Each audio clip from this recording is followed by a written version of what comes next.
Ibigay mo na lahat ng sweldo niyan at ayoko na makikita ang pagmumukha niyan dito. Rose? Rose, sandali lang, Rose! Ano nangyari? Rose, sandali lang! Ate Barbie, ano nangyari? Ba't umiiyak si Rose? Sinisante kasi ni Paolo. Ha? Bakit? Nakipag-away kasi dun sa isang guest. Ang sabi naman ni Rose, pinagbintangan daw kasi siya nakikialam ng gamit. Eh di sinagot. Sinabi pang magnanakaw. So, sinisante ni Paolo? Eh, ang tagal na dito ni Rose, ah. Eh, ko ba? Ikaw na ako mag-usap sa asawa mo.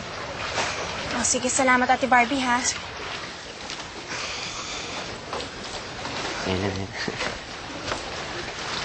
Paolo? Excuse me? Halika dito. Sa Tina, may kausap ako eh. Sandali lang.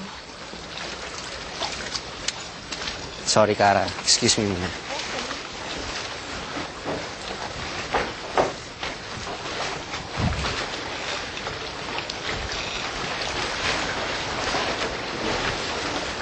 Tina, can't you see? May kausap ako eh. Halika dito. Bakit mo tinanggal si Rose? Ang tagal-tagal na dito, ah. Nakikipag-away siya sa guest. Hindi ko pwede i-tolerate yung ganun pag-uugali, no? Everyone deserves a chance. Dapat kinausap mo siya at sinabi mo, next time, be more patient. Hindi yung tatanggalin mo kaagad sa trabaho. Everyone deserves a second chance. Tina, sa business na to, kailangan mo maging matigas. Hindi puro awa. Dahil kung puro awa ka, aabusuhin ka lang nila. Naiintindihan mo ba yun?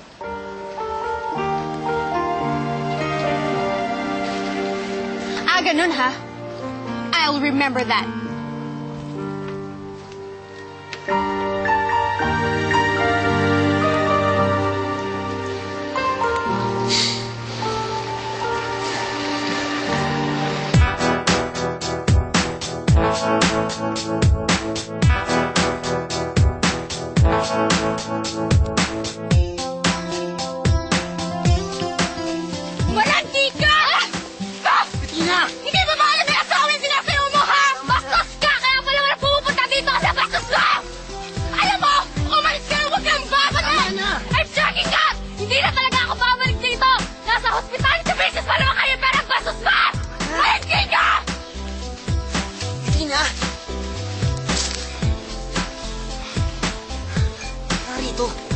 Sabi ko tama na. Ano? Gampi ka sa kanya? Gampi ka sa babaeng yun, ha? Sige! Sumama ka! Alam mo, lagi na lang ito pinagbibigyan. Sumusobra ka na. Customer yun, ha? Naintindihan mo? Customer yun. Pera, kabuhayan. Wala akong pakialam. Kung gano'n ang customer natin, mas gusto ko pang magutom. Yun ang pagkakaintindi ko. Pwes, magsara na tayo. Isara mo! Tina!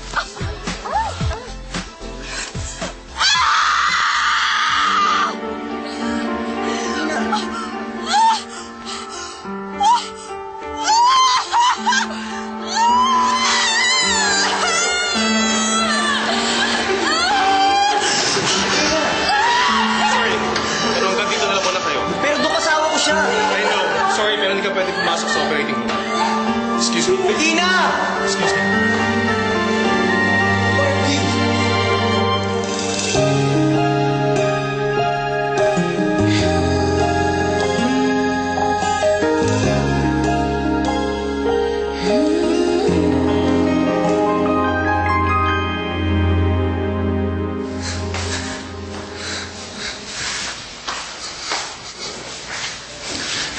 Dok, kumusta na po yung asawa ko?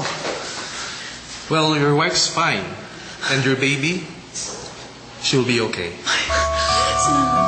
Salamat po, Dok. Excuse me? Salamat sa Diyos. Ate Barbie.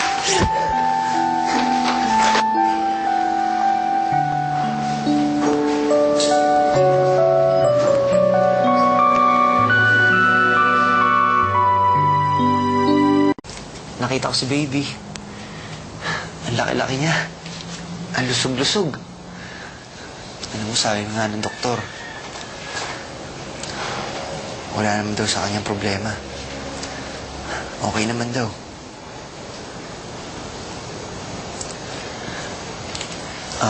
Gusto mo ba kumain? Prutas. Pagbabalat kita. Gusto mo ng gatas? Ano? Anong gusto mo? Kahit ano. ako makipaghiwalay sa'yo. Bettina, Nakakaya kong saktan mo akong emotionally. Pero physically,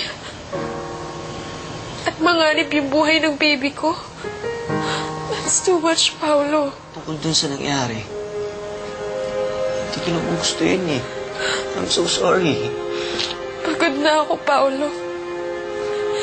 Pagod na ako sa relasyon nating away-bate. Pagod na ako sa ganitong setup. At ngayong may baby na ako, ayaw kong lumaki siyang nakikita tayo nag-aaway. Hindi dapat tayo nagpakasal eh. Hindi pa tayo handa sa buhay na mag-asawa. At lalong hindi tayo handa maging magulang. Kaya mas makakabuti sa atin lahat kung maghihiwalay na lang tayo. Hindi ako mapayag. Hindi ako nagpapaalam sa'yo o humihingi ng approval mo. It's over, Paolo. Pero sinabi mo sa akin dati. Sabi mo, lahat ng tao binibigyan ng chance. Everybody deserves a second chance. Ano sinabi mo sa akin yun? Ikaw ang nagturo sa akin maging matigas, Paolo. At ikaw rin nagturo sa akin na huwag uli kita bigyan ng chance na saktan ako uli. Gusto ko na magpahinga. Close the door when you leave.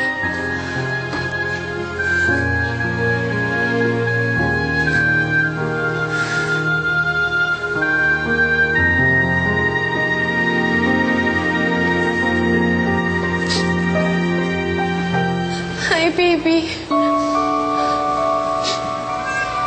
Phoebe. Ano magiging pangalan mo? Alam mo ba kung ano ibig sabihin nun? Bright and shining. Kasi ikaw magiging ilaw ng buhay ko. Kaya, baby, be strong, ha? Lumaban ka. Kasi tayong dalawa na lang ngayon. Kaya be strong for us, ha?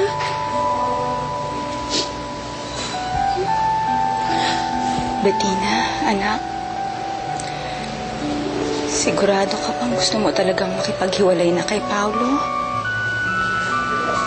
Ma, ayoko na eh. Mahal ko siya. Pagod na ako eh. Mas mabuti pa kung maghiwalay na lang muna kami. Anak, baka naman nagpo-postpartum blues ka lang. Ganun naman talaga mga babae pag bagong panganak. Mag-isip-isip ka muna, anak. Baka padalos-dalos ka masyado sa mga desisyon mo. Ayokong magsisi ka. Alam mo, kinuwento naman sa akin ni Barbie na mabait naman si Paolo sa'yo. Lahat naman ang gusto mo. Hanggang sa makakaya niya, sinusunod niya. So siguro pagbigyan mo pa. Intindihin mo pa kasi baka naman nabibigla ka lang. At saka anak, baka naman you're just looking for perfection. Anak, walang perfectong tao. Kahit makapagpalit ka pa ng 10 beses na asawa, I guarantee you, walang perfect. There is no such thing. Madidisappoint ka lang kung yun ang hinahanap mo. And do you honestly believe na gusto kang saktan ni Paolo?